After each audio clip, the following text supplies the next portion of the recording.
Welcome to Motivated to Lead podcast, helping you become a better leader. I'm your host, Mark Klingsheim. Hi, everyone. Thanks again for joining us for our podcast this week. My name is Mark Klingsheim with SEMA Partners. Each week, we interview leaders and they share lessons learned from their careers. Our goal is to help you become a better leader. This week, we're happy to have join us Magnus Nicolin. Magnus is the CEO of Ansell, a global company that has over 13,000 employees. He has had a career of working globally throughout his career, and he has some great insights around leadership and how to build a healthy culture within your organization. We're looking forward to today's conversation with Magnus. First off, Magnus, could you give us just a little bit of a overview of your career and a little bit of your story? Thank you, Mark. And it's a pleasure to be with you. Yes, I've had a very global career. First of all, I'm Swedish to start with, but pretty much the day after I got married and just after I had finished my undergrad, I moved from Sweden and pretty much lived around the world ever since. It started out in Paris, where I initially joined the big French bank, one of the biggest banks in the world at the time. And it turned out to be a stroke of luck in some ways, because I was given sort of way more responsibility than I should have been given. Given that I was new, and so I got to do syndicated credits and Eurobond issues and so forth. And the fact that I was given all these responsibilities, I was fluent in English, and many of my French colleagues in Paris at the time were not so fluent. So whenever it got really complicated and needed to talk to the big American banks or something, they asked me, "Okay, Magnus, why don't you take care of it?" There's no better way to grow and learn than to be thrown in the deep end of the pool, right? So that's what happened, and that was sort of a great experience, and that's eventually led me to come to the U.S. To go to business school in Philadelphia, Wharton, which turned out to be not so much an educational opportunity or challenge or need, but more an entry ticket into the United States. And I think a lot of us understand that you sort of need to get some stamp of approval in some form. And that's what it was. But it was also just a great experience in getting to understand and know the U.S., the culture and the way of conducting business and being successful and so forth. And it's sort of been cemented firmly into my brain ever since that the United States is a really unique country and a unique culture focused on can do. And it's so refreshing, and especially being back in Europe more these days, I sort of miss that. Nothing is impossible. You make your own destiny kind of thing. And I love that about the country, and for that reason, I stayed in the U.S. for 27 years or something like that. So that's where the bulk of my career has been, and it started out in consulting, and then and consulting, McKinsey and Mercer was a lot of fun and a great way to learn.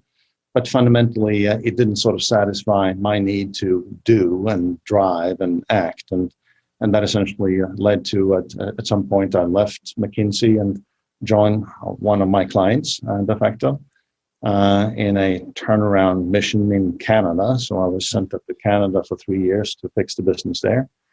Did that and then came back to the US and eventually joined Pitney Bowes, a very American company at the time. And the mission was really to help the company reshape itself from a postage company. And we can all understand after the fact that was probably kind of an important mission to get away from snail mail to focus on messaging, which is exactly what we did at that time. Eventually got into and was hired into a global company in office products. And that was quite an interesting journey and story in and of itself. Also a business that wasn't exactly growing fast, except there were some parts of the business that were, and that's what we tend to focus on, label making, for example. so getting people organized on one, and that was very, very successful. But eventually, I ended up leaving. I had a bit of a disagreement with the then CEO. I was sort of number two in the company, and he wanted to go in one direction. I wanted to go in another, and I essentially said to him, if we can't agree, he should fire me. And then the week after he fired me, and I said, thank you. But it really is for me a lesson in you got to stand up for what you believe in. And if you don't believe in the direction your company is going, and you are a leader and you're supposed to sell that vision to the team, you can't do it if you don't believe in it. So take your brain elsewhere is sort of my advice to any leader. You have to really do what you believe in. And that's what I did. I got involved in private equity and eventually bought out my former company and then became the CEO of the company. So I think doing what you believe in can pay dividends too. And it was a great experience being involved in private equity and driving that business. And eventually we sold the fastest growing division for 50% more than the total value of the company. And after that, I left. Since then, I worked with Newell Rubbermaid in a global position based partly in Europe and being responsible for Europe and Asia. Classical turnaround, a bit of a messy situation. I got that business fixed, and then I was hired by Ansell, and I've been at Ansell now for 11 years. And it's been sort of a very interesting area of safety. And I think we've all gotten to know the term PPE in the last little while, and that's the sweet spot of what Ansell does, where safety, gloves and suits and those kinds of things for industrial and medical customers. So a very interesting company with a strong position, super global. So in some ways, a good fit for me. So long answer to a short question. Sure. Well, tell us a little bit about the size of the company and your responsibility. You are very global, and we were just talking before we got started that you've kind of had a front seat to all that's been happening the last year and a half. But talk a little bit about your company and kind of your scope. So Ansell is about a $2 billion revenue company. We are formally based in Australia. Well, we're listed in Australia on the Australia Stock Exchange, but we're a global company. Head offices by design are in New Jersey, in Brussels, Belgium, in Kuala Lumpur, and in Melbourne. So we have 4 head offices. And we did that by design because we don't want to be viewed as an American company or a European company or an Australian company. We're global. So we're not anchored anywhere. And everywhere at the same time. My leadership team, I have 8 nationalities on it. So it's a very multicultural, extremely diverse team. And I think that's the power of what we are able to do as a global company. So we are number one in the world when it comes to hand protection. So we produce gloves for industrial, automotive, and so forth, typically knitted and dipped. And we produce single-use gloves, also for industrial, but healthcare. And then we do surgical and life science for those categories. So it's a broad range of products, the widest in the industry. We are the biggest player in the industry. And we typically have a number 1 and number 2 position in every market, every product, and every segment. And that's been by design. And every segment that we were in, or any products that we were in, that we judged we couldn't be number 1 and number 2, we sold. And then we doubled down on the others. So we've done that consistently now, and it's worked well.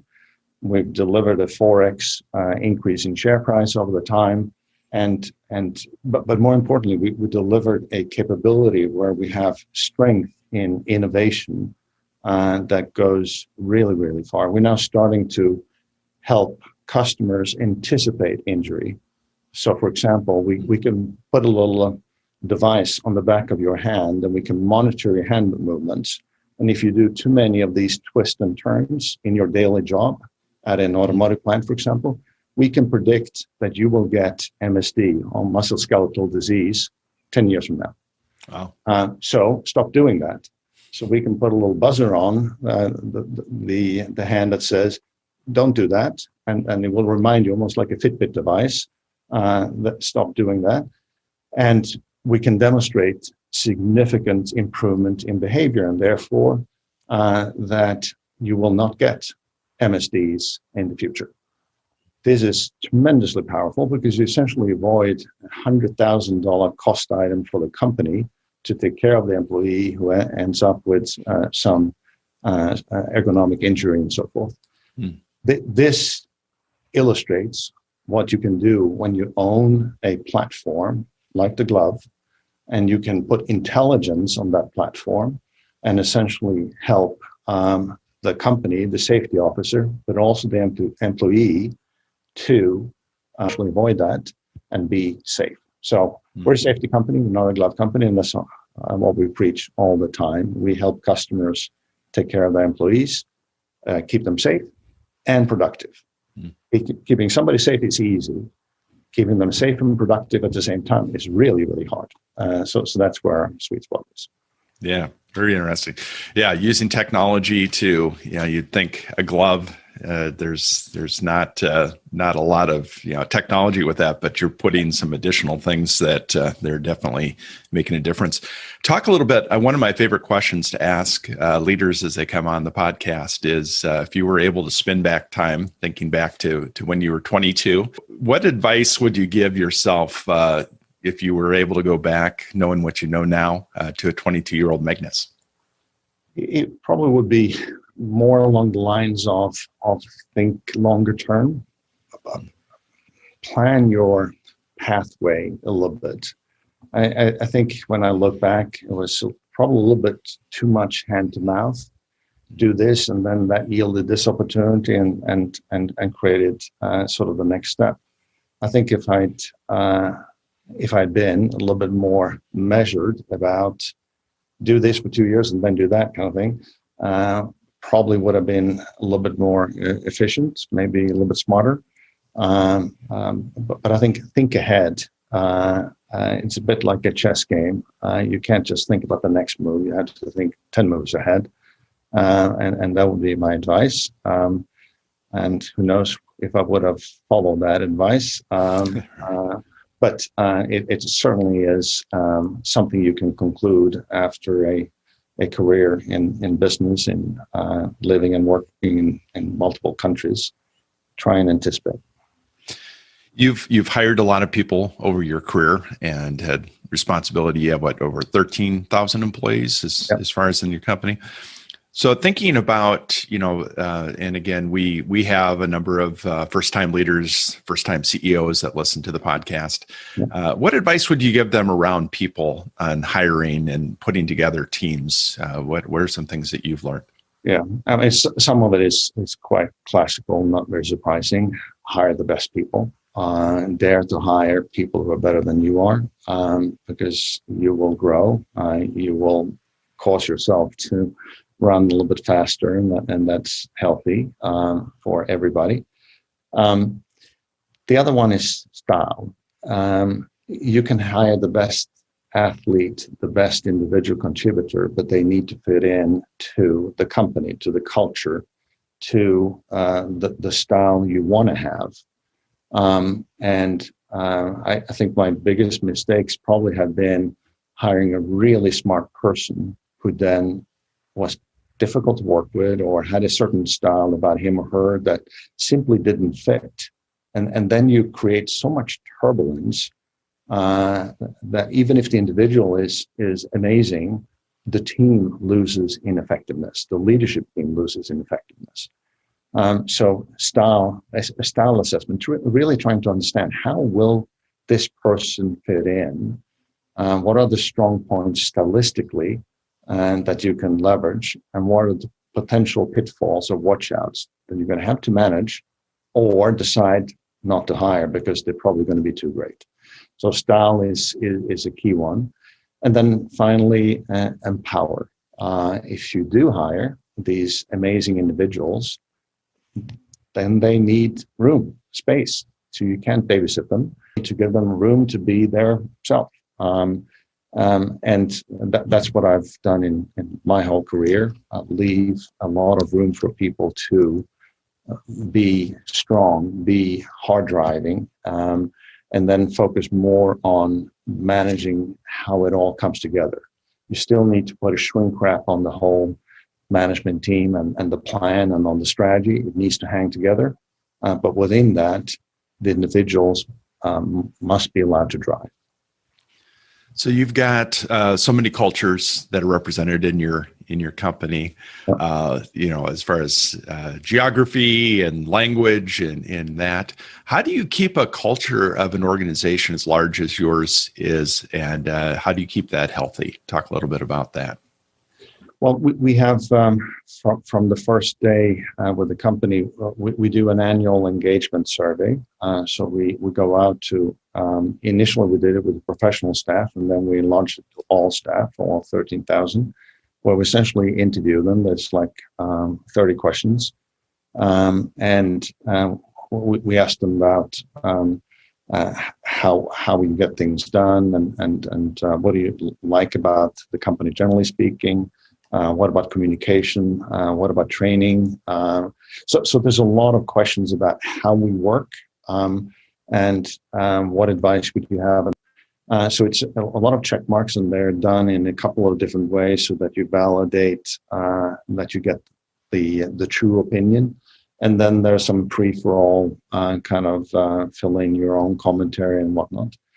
And then we act on that. So we sum it all up for the company, and we get some themes, and it might be, we should do better communication or more training, or we need to be more transparent, or something of that nature. And then we work on that, and we communicate that. This is what you told us. This is what we're going to be working on. And then a year later, we do the survey again. So we've seen a steady improvement in engagement.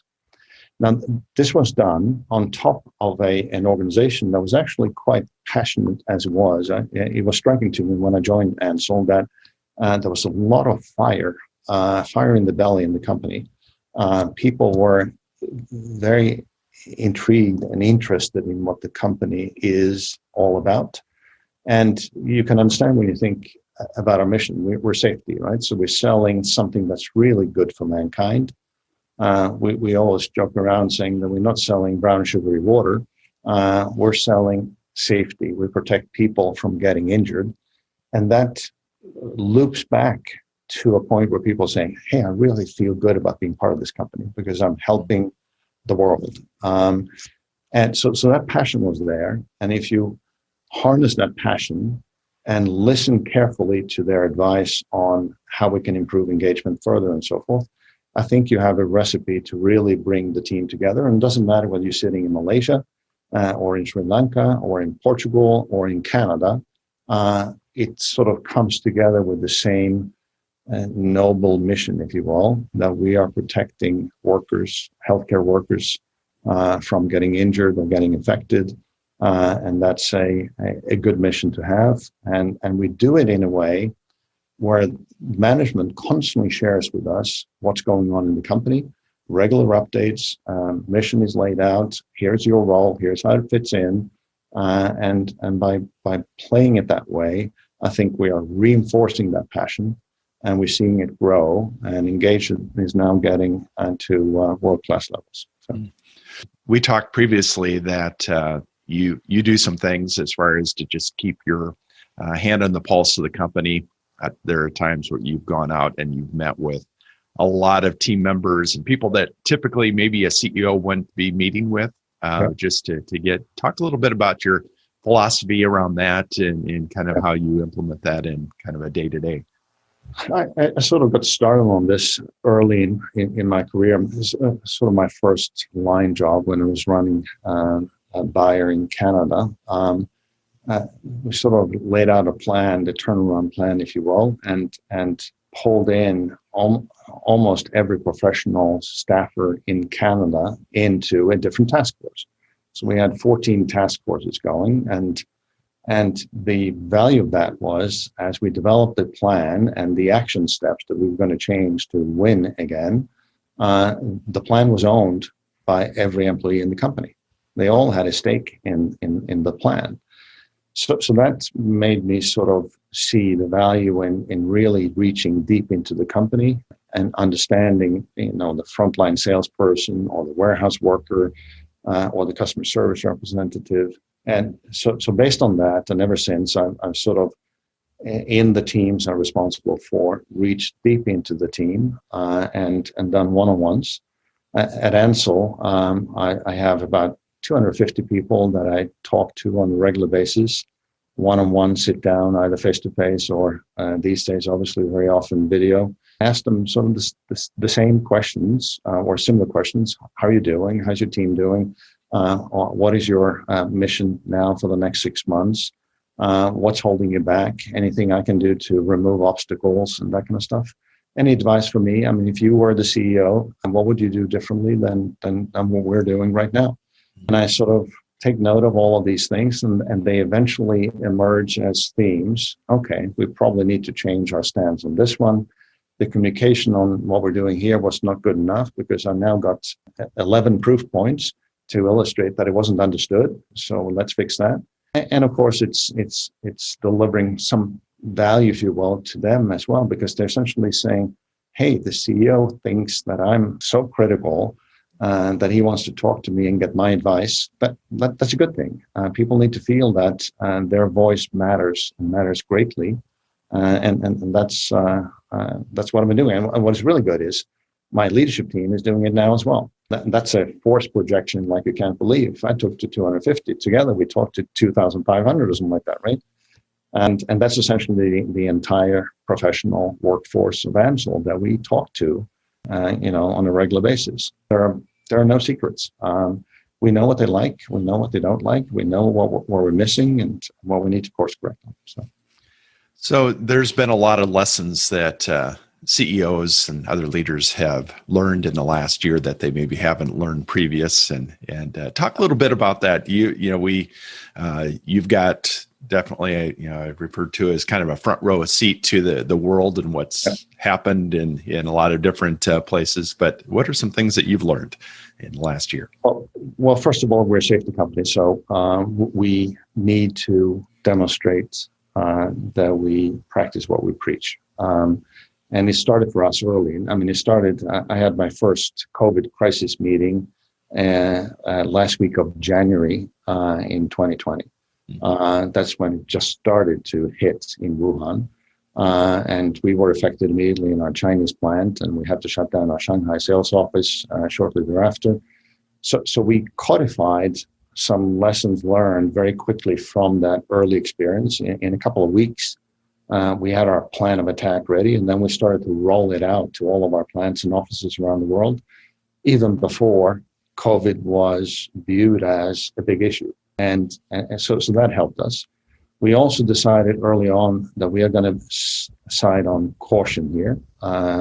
We are involved in safety, so let's make sure that we demonstrate that. So we sent our people home from offices around the world way before most other companies did, and essentially kept it that way. Luckily, we had invested in a video conference platform, Teams, Microsoft Teams, about 6 months before, and had started to use it quite effectively. And so it was quite seamless going into a home working mode.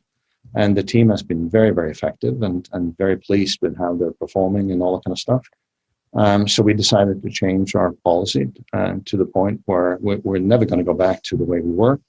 We're going to go to probably working in the office 2 or 3 days a week and then working from home the rest of the time for everybody. And on top of that, we are learning as well that you don't need to do the crazy amount of travel that we used to do, all of us. You can travel a little bit less, and maybe you should travel less but longer to really get into the weeds a little bit more. When you do show up in Malaysia or in Thailand, don't just zoom in and do a plant tour and zoom out again.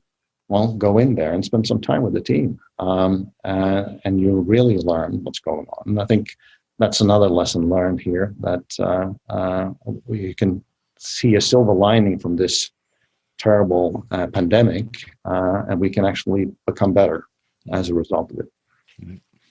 So every leader that I talk to is wanting to continue to grow in their knowledge and are there any books that you recommend to leaders and on your team or others that as you talk to them? I'm not a big reader of books on sort of professional developments and so forth. I'd rather focus in on understanding the world. So it's more news and how the world is evolving and forming opinions as to what's going to happen next. I have myself, there are a couple of books written about sort of the first 100 days. And I find that quite interesting because I think we're all, certainly when we move jobs or come into a new role, we do have that unique window where we're not biased by convention, where we can think freely, but that window closes rather fast. So you better move with a lot of determination and use your independence of the first 100 days to do a lot of the heavy lifting and norming and storming and that kind of stuff. So I do like a couple of those books because they give you a little bit of a way to orchestrate your agenda. What am I going to do in the first 10 days and the second 10 days and the third 10 days and that kind of stuff. On my side, whenever I've moved jobs, it's been all about that. The first month is all listening, travel and do get to meet people and listen with an open mind, because your mind is not going to stay open very long. So, and that first week, and I remember from my McKinsey days, it sounds kind of funny, but very often you form an opinion as to what the right answer is. Not in the first month of heavy analytical work, but in the first 3 interviews. And it's kind of risky because they may not be representative, but the early impression is so powerful, so you better marshal your early impressions really, really well. So outside of work, what do you do to recharge? I know you live in Brussels for part of the year and then traveling, but what are some things that you do to recharge? Well, I play tennis, I do some kayaking, I do some biking. So it's mostly about getting out and about and move. I love gardening. So it's sort of part of seeing things grow, right? Yeah. Much like businesses, seeing things grow. Sure. And shape it to look like you want it to look. So it's that. I travel enough for business, so that doesn't hold a huge attraction for me when it comes to free time. But obviously spending time with my wife and being outside is probably the best way to sum it up. And that brings so much energy back into what we need to do in our daily grind, right? Yeah, absolutely. What parting advice would you give a new or up and coming leader? It's all about you need to love something about every situation.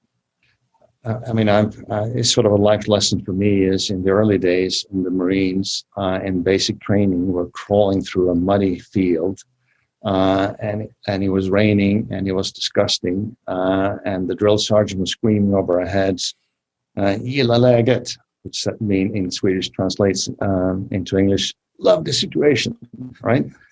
And of course we didn't, but I took it with me anyway, and I think he's right. Every terrible or difficult or nasty situation, there's something you can take away from it. So I think that's probably the most important life lesson for me. Find something you like about every circumstance and then turn it into an advantage. And then you just need to be persistent about it and determined and keep pushing and so forth. But like the situation. Yeah.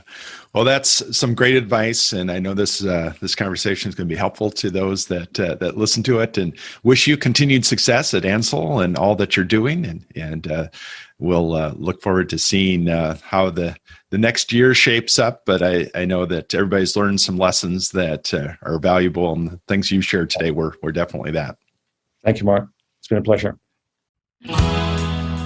Thank you for listening to the Motivated to Lead podcast.